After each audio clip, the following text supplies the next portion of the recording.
الصبح بدا من طلعته. بسم اللہ الرحمن الرحیم۔ السلام علیکم ورحمۃ اللہ وبرکاتہ۔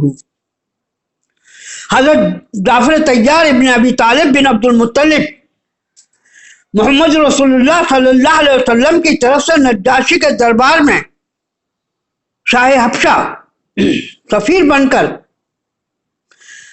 حضرت جعفر طیار رضی اللہ تعالی عنہ نے نجاشی کے دربار میں بلحاظ نثر محمد رسول اللہ صلی اللہ علیہ وسلم کی تعریف و توصیف کی۔ محمد رسول اللہ صلی اللہ علیہ وسلم کی عظمت، توقیر، فضیلت اور علم کو نوجوان حضرت جعفر طیار رضی اللہ تعالی عنہ شاہ حبشہ کے جاہ و جلال کی پرواہ کیے بغیر ارباب سلطنت کے عمرا، وزراء، سفراء کی موجودگی میں دربار کا پردہ حق جلال چاک کیا۔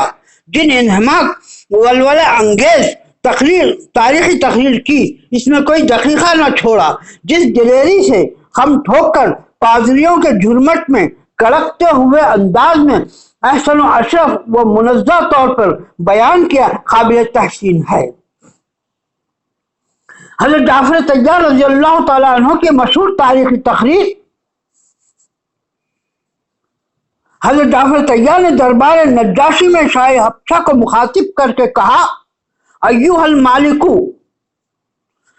سن اے شاہ حبشہ، ہم لوگ جاہل تھے، جاہلیت میں غوطے کھا رہے تھے، ہم پتھر کی کھودی ہوئی مورتیوں کے آگے جھکتے تھے، ہم مردار کھاتے تھے، ہم بے حیائیوں میں لت پت تھے، ہم رشتے ناتوں کو کاٹتے تھے، ہم اپنے پڑوسیوں کے لیے صرف دکھ اور رنج کے باعث تھے، زور آور ہمارے بے زوروں کو نگلتے جا رہے تھے کہ اچانک ہم میں اللہ تعالیٰ نے اپنے پیغمبر کو مبعوث کیا، جس کے نسب کو ہم جانتے ہیں، جس کی سچائی کا صدق دل سے مانتے ہیں، اس کی امانت کا، پارسائی کا ہم سب کو تجربہ ہے، اسی لیے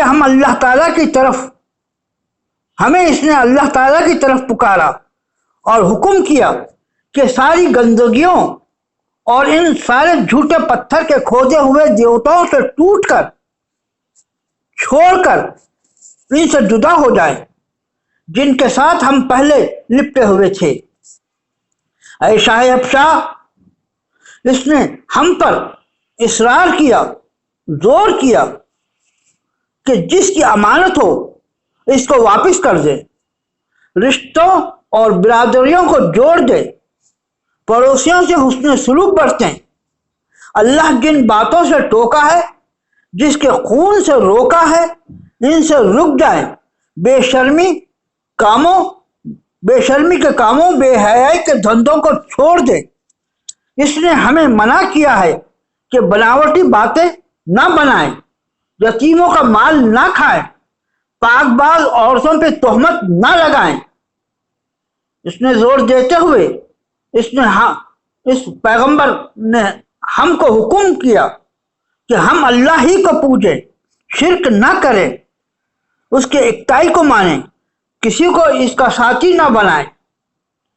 اس نے ہم پر یہ بھی لازم کیا ہے کہ ہم نمازیں پڑھیں، زکوٰۃ ادا کریں اور روزے رکھیں۔ جب نجاشی نے کہا کیا تمہارے پیغمبر پہ جو کلام اترا کہیں سے پڑھو گے؟ تب حضرت جعفر طیار رضی اللہ تعالیٰ عنہ سورہ مریم کی آیتیں تلاوت کی۔ نجاشی نے کہا، اللہ کی قسم، یہ کلام اور انجیل دونوں ہی ایک چراغ کے پرتو ہیں، بس ہم سچا یقین کرتے ہیں، تصدیق کرتے ہیں، ان کی باتوں کو مانتے ہیں، جو کچھ اللہ کے ہاں سے لایا ہے اس پر ہم چلتے ہیں، اسی لیے ہم صرف اللہ ہی کو پوچھتے ہیں، اس کی بندگی بجا لاتے ہیں اور اسی کی عبادت کرتے ہیں اور اس کے ساتھ کسی کو شریک نہیں سمجھتے۔ اللہ نے جن چیزوں کو حرام کیا ہم نے بھی اس کو حرام کیا، اللہ نے جن چیزوں کو حلال کیا ہم نے بھی ان کو حلال کیا۔ خاموشی، سناٹا ہر طرف چھایا ہوا تھا۔ عالم کا، سرزمین حبشہ کا، سیاہ و سفید کا مالک، خود مختار مطلق العنان شاہ حبشہ روتا رہا۔ اس کی داڑھی تر ہو گئی اور کہتا جاتا تھا، ایسے لوگوں کو کون دے سکتا ہے؟ ان کو کیسے قریش مکہ کے حوالے کیا جا سکتا ہے؟ شاہ حبشہ رسول اکرم صلی اللہ علیہ وسلم کی محبت میں سرشار تھا، حضور اکرم حضرت محمد صلی اللہ علیہ وسلم کی محبت میں ڈوبا ہوا تھا۔ شاہ حبشہ کا پورا جسم حضور کے محبت میں ایک لخت دبا ہوا تھا۔ دربار کے عمرہ شاہی قوت کے پیروکاروں نے شاہ حبشہ نجاشی کی محبت رسول اکرم صلی اللہ علیہ وسلم کی آگ بجھانے کی کوشش کر رہے تھے، مگر نجاشی کی محبت حب رسول کی آگ زیادہ بھڑک رہی تھی کہ ہچکی لے لے کر رو رہا تھا۔ صدق امانت کے اس حقیقی سرچشمے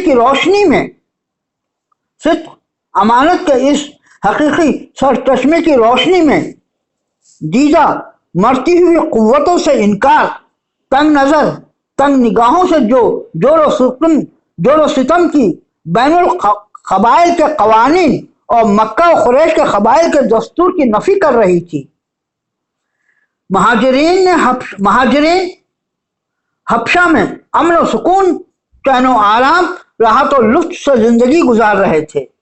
مکہ میں قریش پیچ و تاب کرب و بے سکون کی زندگی اس لیے گزار رہے تھے کہ حبشہ میں صحابہ کرام بے فکر زندگی کیوں گزار رہے ہیں۔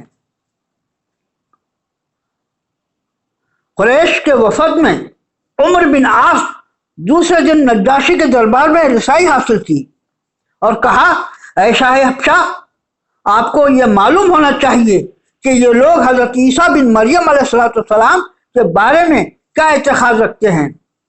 نجاشی نے صحابہ کرام کو بلایا۔